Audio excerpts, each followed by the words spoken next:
"Do you seek a wife or my body?" The giant mail-order bride asked. The rancher whispered, "I want your body too." Mara Quinn wasn't the kind of woman men sent for unless they were desperate. 6 feet tall, broad-shouldered, and stronger than most ranch hands in Wyoming territory. Yet she'd crossed 1,000 miles by train, clutching one letter from a lonely rancher who promised a home. When she stepped onto his land, the world seemed to stop. Her sighs, her silence, her sadness, all too much for a man who'd buried his wife 3 winters ago. But when she met his eyes and asked, "Do you seek a wife or my body?" something inside him broke free. He whispered, "I want your body too," not as lust but as confession. But who was this man who saw beyond her scars? Why did a widowed rancher risk everything for a woman the frontier mocked? And how could one question, born of fear and fire, ignite a love powerful enough to rewrite their fate? The station at Cheyenne was nearly empty when the train groaned to a stop. Smoke curled above the iron wheels, blending with the last streaks of orange sky. The whistle echoed across the plains like a cry that didn't want to end. Mara stood still on the platform, boots heavy with dust, the letter trembling between her fingers. For a long moment she couldn't move. She had spent her whole life being too much, too tall, too quiet, too strange, and yet here she was, sent for by a man who'd only seen her handwriting. Her heart thudded painfully when she saw him. Silas Danner, the rancher.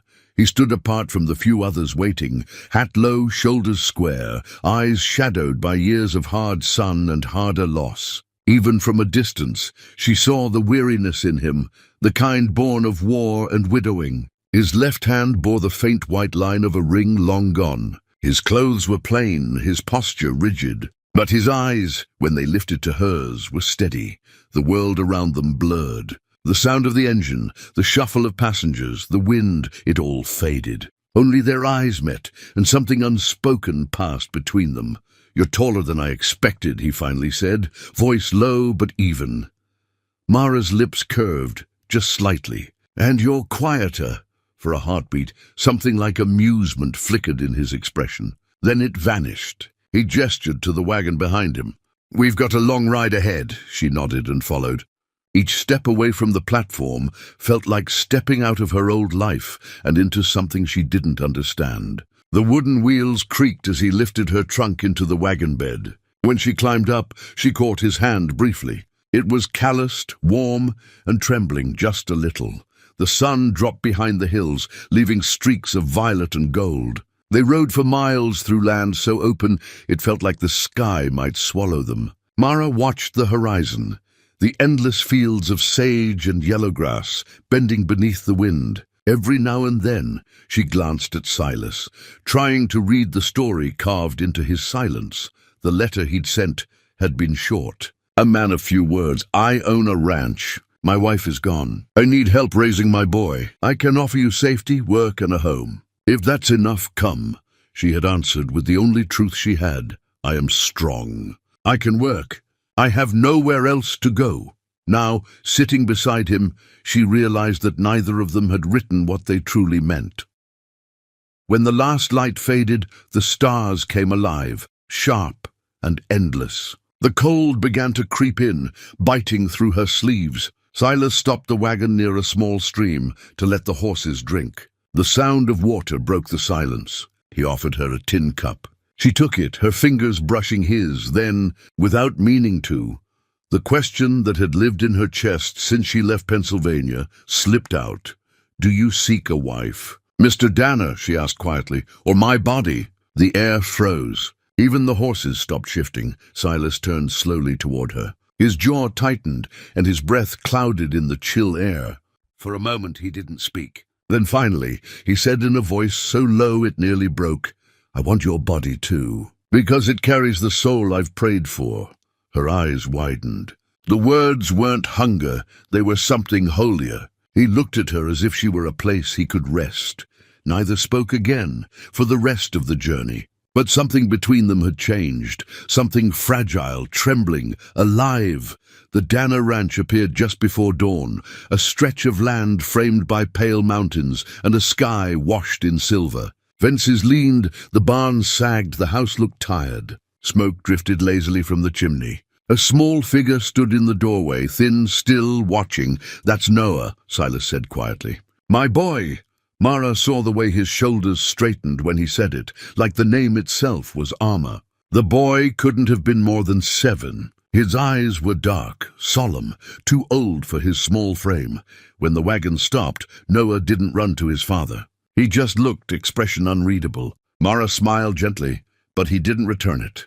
"Morning, Noah," Silas said, lifting the boy into his arms. The child stayed silent, his fingers clinging to his father's collar. "This is Miss Quinn. She's come to help us." Noah's gaze flicked to her, quick, curious, cautious. He didn't say a word. Then he buried his face in his father's shoulder. Mara's chest ached. She knew that kind of silence. It wasn't shyness, it was pain turned inward, the kind no one could name. Inside, the house smelled of wood smoke and loneliness. The floorboards creaked. Dust gathered on the shelves. It was a home that had forgotten how to breathe. Without waiting for direction, Mara set down her bag, rolled up her sleeves and opened the windows. "What are you doing?" Silas asked, frowning slightly. "Letting the past out," she said simply. He said nothing more. For hours she scrubbed, dusted, swept, until light poured across clean wooden floors. She boiled water, washed curtains, and baked the last of the flour into bread. Silas tried to help once, but she shook her head. "You mend fences," she told him. "I'll mend the home." By evening the air inside was warm again. Noah sat by the table, nibbling the bread quietly. His small hand brushed hers when she passed him the butter. He didn't pull away this time. Silas stood near the door, hat in his hands, watching. "You didn't have to do all this," Mara smiled faintly. "Maybe I did." He looked at her then, not at her size, not at her strength, but at the woman herself. Something in her face softened the edges of his grief. She was unlike anyone he'd ever known. She didn't try to fill the silence. She honored it. When the lanterns burned low, Mara went to her room. She lay on the narrow bed, staring at the wooden ceiling, listening to the wind outside. For the first time in years, she felt safe. Not loved, just safe. It was enough. For now. In the next room, Silas sat beside the fire, Noah asleep on his lap.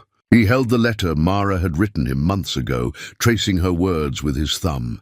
Her handwriting was strong, unflinching, like her. He remembered how he'd almost thrown her letter away. He had told himself he didn't need anyone. But something about her words, "I can work, I have nowhere else to go," had sounded like his own reflection.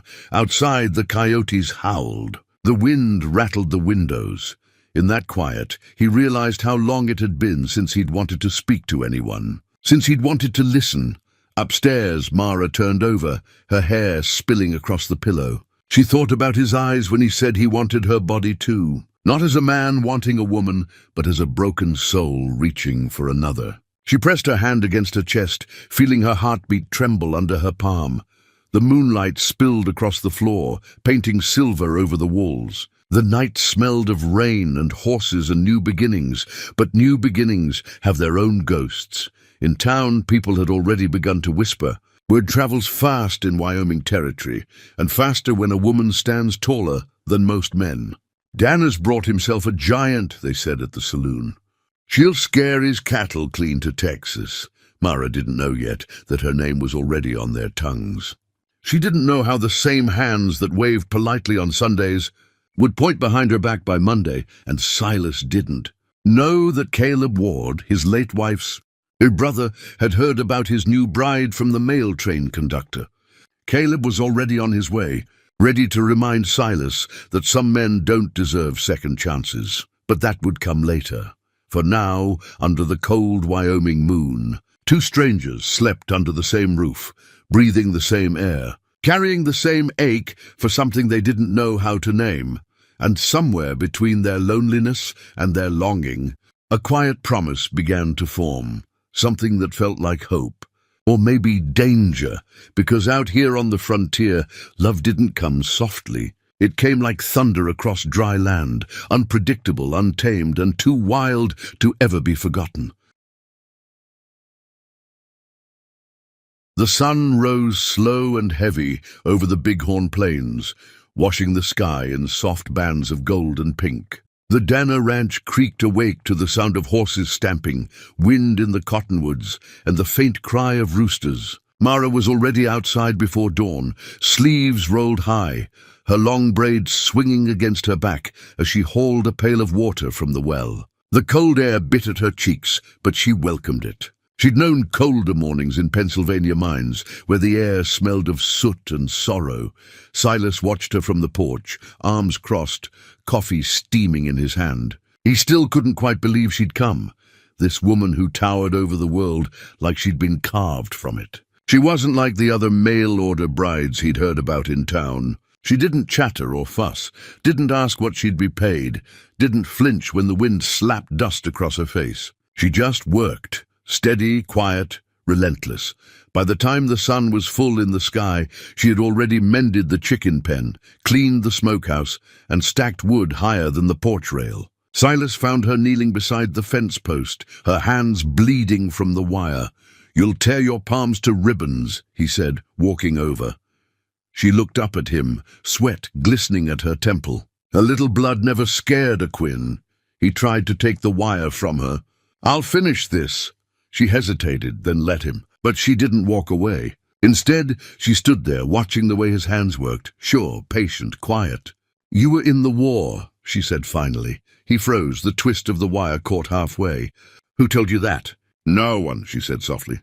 "But I can tell by the way you move, like you're always listening for something behind you." He looked at her, eyes narrowing slightly. "You read people too well." "I've had to." Their gaze held for a moment too long. Then he cleared his throat. "You're not like I imagined." "What did you imagine?" "A woman who'd ask where the money is." Her lips twitched. "Maybe I'm here for something else." He glanced up at her towering frame, her calloused hands, the scar that ran faintly along her wrist. "You're not here for what most men expect," he said. "No," she murmured, her voice turning quiet. "I'm not."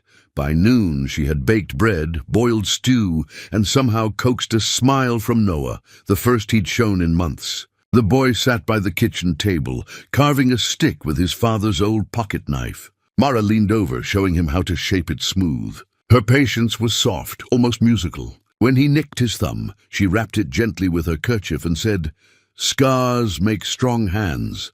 Silas saw it from the doorway and felt something twist in his chest. For years he had lived with silence, his own and his son's, and suddenly the sound of her voice in his house felt like air returning after a long winter. That evening they ate together, Noah between them, quiet but watchful. The fire crackled. Mara asked if there was any sugar for the tea. Silas chuckled, the sound rusty. "Sugar went out with the railroad shipment. But there's honey." "Then honey will do." She stirred it, her movements deliberate. Then, without looking up, she said, "People in town will talk." He paused mid-bite. "They always do. They'll say I'm too big, too strange. They said the same about me once," he said quietly. She looked at him, curiosity flickering. "Why?" He took a long breath. "Because I came back from war quieter than I left. A man who don't talk much makes people nervous." She smiled faintly. "Then maybe they'll think we're both dangerous." He met her eyes. "Maybe we are." Days turned into weeks. The ranch began to breathe again. Mara's presence changed everything, the rhythm, the warmth, even the smell of the place. She patched the roof, taught Noah to read again by tracing words in flour on the table, and sang old Irish songs while hanging laundry that fluttered like ghosts in the wind. But not everyone saw her worth. The townsfolk whispered every time Silas brought her into Cheyenne for supplies. She felt their stares when she stepped off the wagon, men gawking, women turning away. She heard the mutters, "That's Dana's giant. She'll eat him alive." At the general store, Mrs. Ward, the pastor's wife, leaned across the counter and said with a too-sweet smile, "My, Mr. Dana, you found yourself a strong one. Must be hard to sleep under the same roof with someone who could toss you over the fence." Mara's hands froze on the flour sack. Silas's jaw tightened. "She can toss more than a fence," he said evenly. "She can toss a whole season's worth of work into order." The woman's smile faltered. "I only meant—" "I know what you meant," Mara cut in softly, her tone like the edge of cold iron. "Don't worry, ma'am. I don't break things that aren't worth my time." Outside, Silas tried to hide his grin, but she caught it. "You enjoyed that," she said. He nodded once. "I did." The air between them was lighter after that, threaded with laughter that felt too rare to waste. One late afternoon, a storm rolled in fast from the mountains. The sky turned black, wind screaming through the fences. Silas ran out to tie the barn doors, but one latch had snapped loose. Mara didn't think twice. She waded into the rain beside him, lightning flashing across her face as she fought the wind. Together they hauled the gate shut, their fingers brushing, gripping, locking it in place. When the worst passed, they stood there soaked, breathing hard. The rain dripped down his face, tracing the scar above his brow. "You didn't have to come out here," he said, voice low. She met his eyes through the downpour. "I don't wait for men to save me, Silas Danner." For the first time, he said her name the way a man says it when he's thinking of more than just gratitude. Mara. It came out rough, reverent. Something flickered in her chest, dangerous, tender, alive. They walked back to the house without speaking.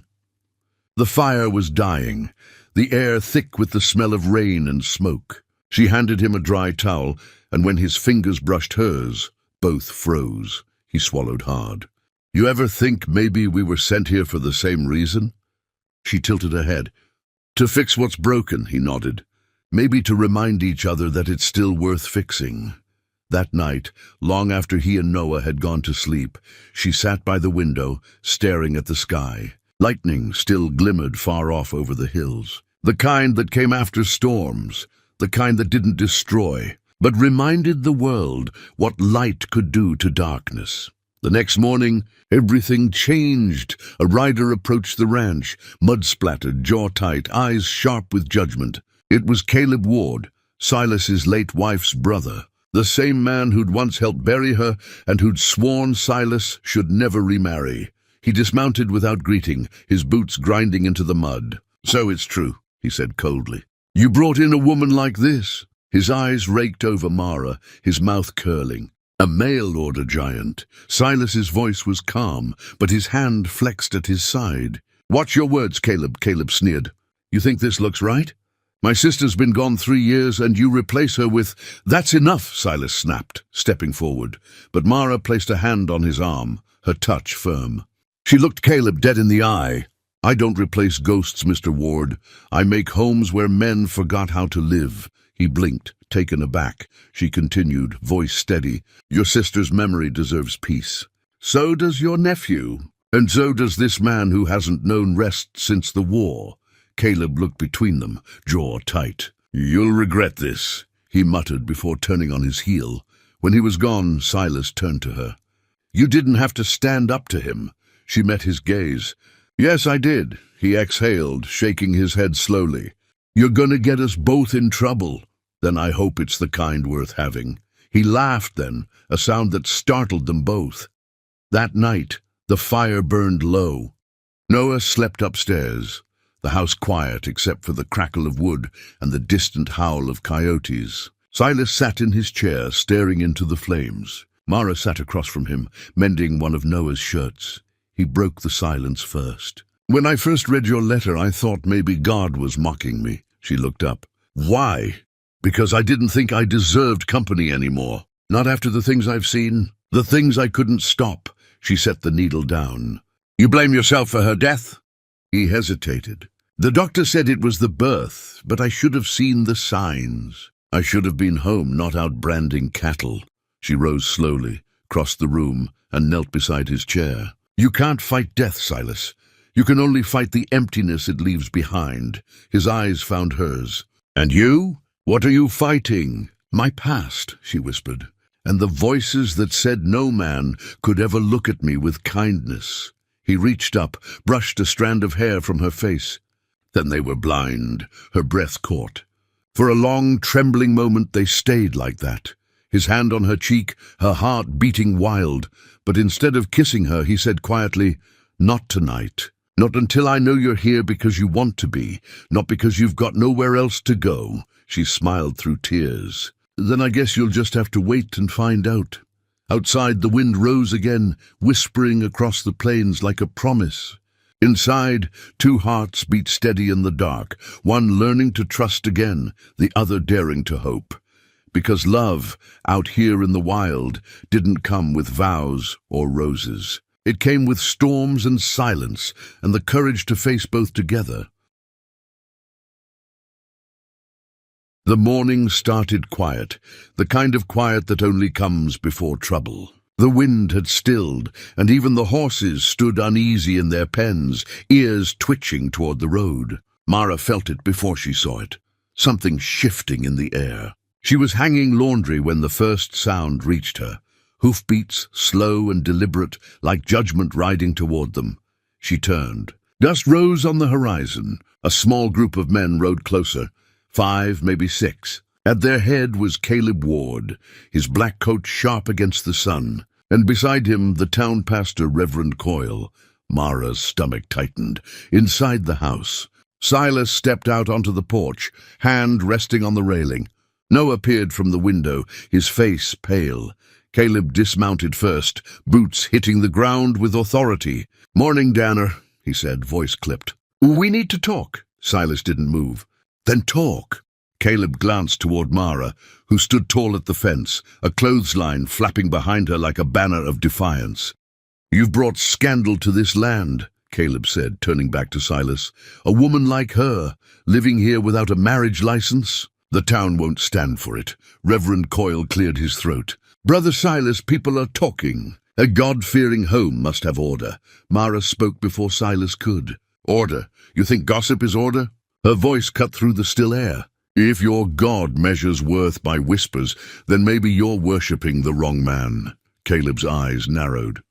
"You've got a mouth on you, woman. Maybe that's why you couldn't find a husband back east." The men chuckled under their breath, cruel and quiet. Silas's face hardened. He stepped down from the porch, boots sinking into the dust.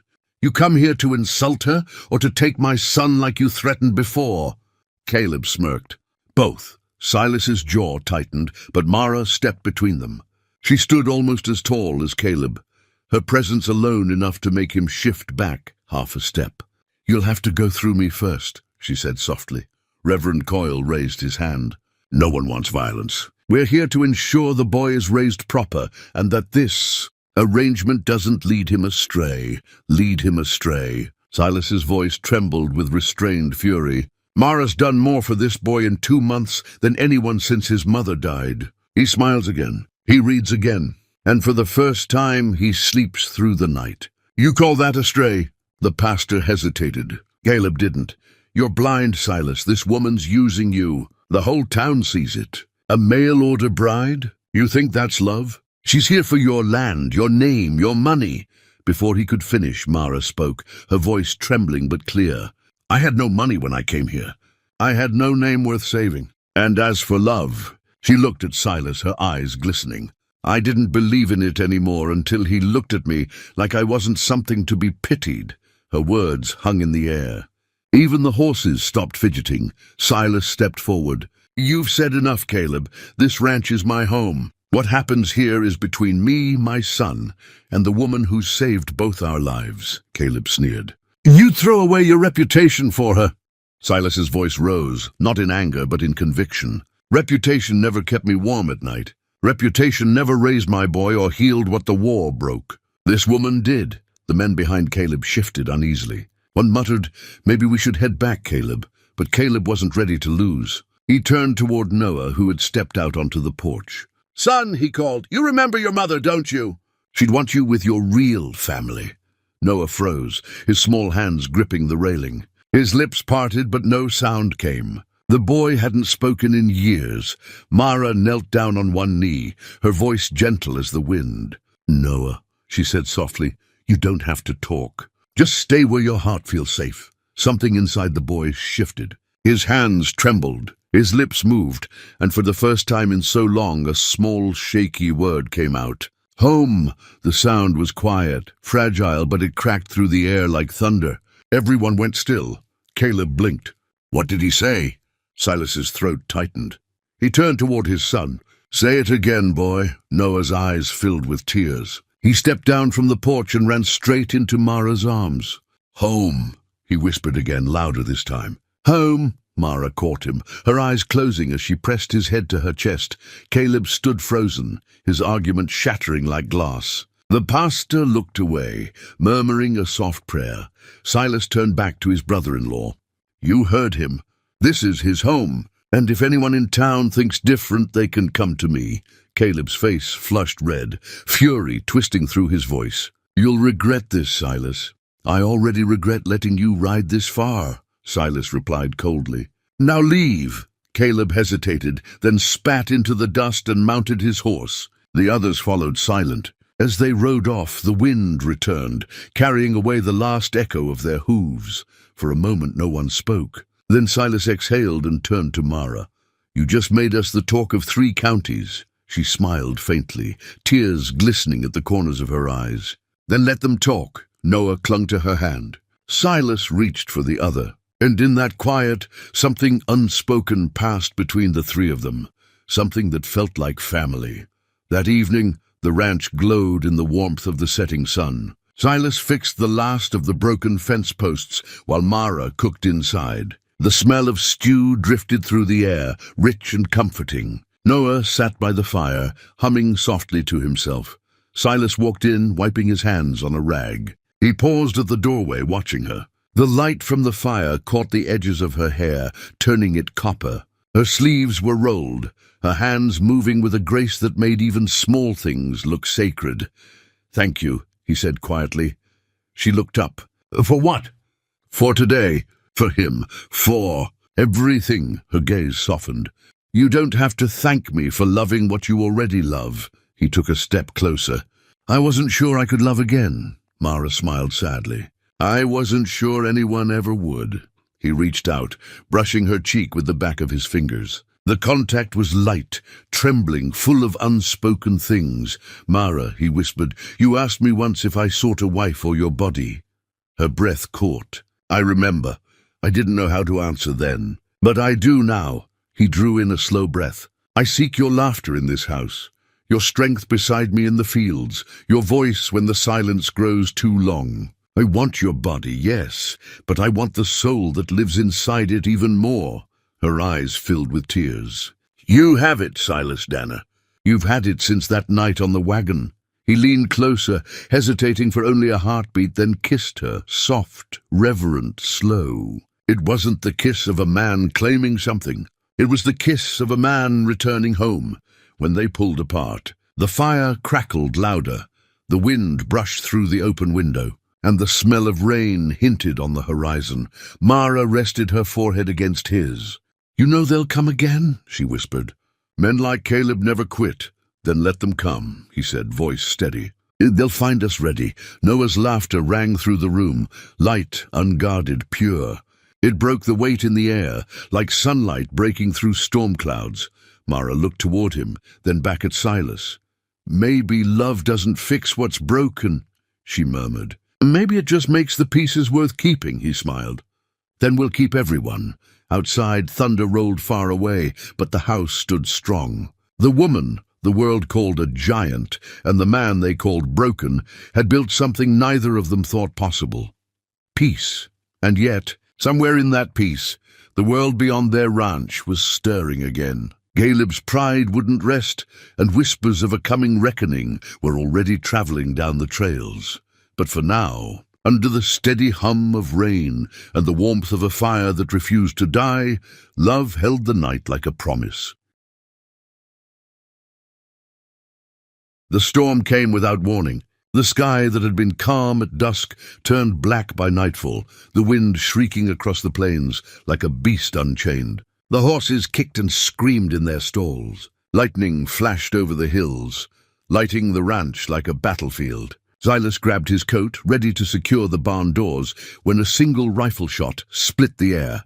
Mara froze by the stove. Noah screamed upstairs. Silas ran to the window. "Stay inside!" he shouted. But she was already moving, barefoot, fearless, her long braid whipping behind her as she threw the door open and stepped into the storm. Rain lashed against her face, the air thick with the smell of mud and gunpowder. Another shot rang out, this one closer. She could barely see through the sheets of rain, but a dark figure on horseback loomed near the corral. "Caleb!" Silas's voice tore through the thunder. "You've lost your mind." Caleb dismounted, gun in hand, his face wild in the flashes of lightning. "You ruined everything, Silas. That woman turned this town against me." Mara stepped forward. "You did that yourself," she said steadily. "You came here with hate, and hate always loses." "Shut up," Caleb shouted, swinging the rifle toward her. His hands shook, but the rage in his eyes burned steady. "You don't belong here, woman. You've bewitched him." Before Silas could move, Mara stepped between him and the barrel. The rain clung to her dress, the wind whipping her hair like a banner. "If you're going to shoot," she said, voice trembling but unbroken, "then look me in the eye while you do it. Look at what you're afraid of." Caleb hesitated. The lightning illuminated her, tall, proud, unflinching. Not a monster, not a giant, a woman standing for something bigger than herself. Silas stepped beside her. "Put it down, Caleb," he said quietly. "We've both lost too much already." But Caleb's grief twisted into madness. He screamed and pulled the trigger. The gun misfired. The shot cracked harmlessly into the mud at Mara's feet, sparks flying up into the rain. For a heartbeat, no one moved. Then Silas lunged, tackling his brother-in-law to the ground. The rifle flew into the dark. The two men struggled, rolling through the mud, their faces flashing white under the lightning. Caleb threw wild punches, shouting, "You took my sister's place!" "You betrayed her memory." Silas struck back, pinning him down. "Your sister's memory isn't a prison, Caleb. She's gone, and I'm still here trying to live." Mara grabbed the rifle, tossed it far into the flooded ditch. When Silas finally stood, chest heaving, Caleb lay exhausted, face streaked with rain and dirt. The fire in his eyes was gone. Only bitterness remained. "You'll never be welcome in that town again," Caleb spat. Silas turned to Mara, his voice steady. "Then we'll build our own." Caleb glared at her. "You think you can fix him? You'll leave just like the rest." Mara looked down at him, rain dripping from her chin. "I don't fix broken men, Mr. Ward," she said softly. "I walk beside them until they find their strength again." Caleb's lips parted, but no words came. He lowered his gaze. "You'll regret this life, Mara Quinn," she smiled faintly. "Maybe, but I'll never regret loving a man brave enough to live again." Caleb turned and stumbled to his horse, riding off into the storm. Silas stood still for a long moment, the rain washing blood and mud from his face. Mara stepped closer, placing her hands against his chest, feeling his heart pounding beneath soaked fabric. "Are you hurt?" she asked. He shook his head. "No, but I thought I'd lost you." "You can't lose what's already yours," she whispered. He leaned down and kissed her, slow, desperate, rain mixing with tears. Around them, the world crashed and thundered, but inside that moment there was peace. When they pulled apart, Noah stood at the door, barefoot, clutching his blanket. "Mama," he whispered. Mara froze. She turned slowly. Silas's breath caught in his throat. The boy's voice was shaky but certain. "Mama," she walked to him, kneeling in the doorway. "What did you say, sweetheart?" Noah's eyes filled with tears. "Mama," he said again, and this time it was louder, steady, sure, like the first sunlight after a long storm. Mara's arms wrapped around him, her shoulders trembling. Silas knelt beside them both, pressing his forehead to hers. They stayed like that as the rain softened into silence, the storm breaking apart above them. Later, when the fire burned warm again and the smell of wet earth drifted through the open window, Mara sat by the hearth with Noah asleep in her lap. Silas watched her, the glow painting her face in gold. "Do you think he'll remember tonight?" he asked quietly. She smiled faintly. "Not the fear, just the sound of rain, maybe the warmth. Maybe that's enough." He took her hand. "You know, the night you asked me if I sought a wife or your body, I thought I'd never be worthy of either. But you've given me more than I knew how to ask for." Mara looked up at him, her voice low. "You've given me something too." "What's that?" "A reason to stop running from my own reflection." He brushed his thumb across her knuckles. "Then we've both found home." The wind outside calmed. The lantern light flickered softly across the wooden walls. Tomorrow would bring whispers and judgment again. People always talked, but the ranch no longer felt like a place haunted by loss. It was alive, breathing, loved. Silas glanced toward the window, where dawn was beginning to push through the clouds. "You ever wonder," he said, "if we were meant to find each other?" Mara smiled, her eyes glowing in the light. "Maybe not meant to. Maybe we just refuse not to." He laughed quietly, pulling her close. Noah stirred, murmuring in his sleep. The fire cracked again, steady and sure. Outside, the land stretched endless and wild, the same land that had tested them, broken them, and now finally blessed them. For the first time in years, Silas Danner felt peace in his own heart. For the first time in her life, Mara Quinn felt seen, not as a giant, but as a woman whose love had tamed the loneliest corner of the West, and as dawn spilled gold across the fields, their story became part of that land, proof that even in the harshest frontier, love could bloom like wild grass after rain, because sometimes the heart doesn't find home in comfort or perfection, it finds it in the storm.